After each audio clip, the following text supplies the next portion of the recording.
অনেক নামাজি লোক দেখবেন নামাজ পড়তে পড়তে কপালে কালো দাগ ফেলে দিচ্ছে, বাসায় বউয়ের সাথে খারাপ আচরণ করে, খিটখিটে মেজাজের, প্রতিবেশীর সাথে শুধু ঝগড়া, কলিগদের সাথে ঝগড়া, মারামারি, দুঃসম্পর্ক, এরকম আছে না? নাই বলেন, আছে না?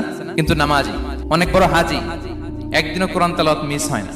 তো এত আবাদত করেও সে ইসলামের আসল এসেন্সটাকে ধরতে পারেনি। বিষ্ণু বললেন সবচেয়ে বেশি জান্নাতে প্রবেশ করাবে যে দুটি আমল, একটি হচ্ছে তাকওয়াল্লাহ, আল্লাহর ভয়, আরেকটি হচ্ছে উত্তম আচরণ, সর্বোত্তম আচরণ। তো আমরা যেন উত্তম আচরণের অধিকারী হই, আমার স্ত্রীর সাথে যেন ভালো আচরণ করি, প্রতিবেশীর সাথে যেন ভালো আচরণ করি, ছেলে মেয়েদের সাথে যেন আমাদের অ্যাটিটিউডটা ভালো থাকে, আচরণটা ভালো থাকে, কলিগের সাথে যেন ভালো থাকে। বিশ্বনবীর আচরণ যেমন ছিল তেমন আচরণ যেন আমরা গড়ে তুলতে পারি। আওয়াজ করে পড়ুন আমিন।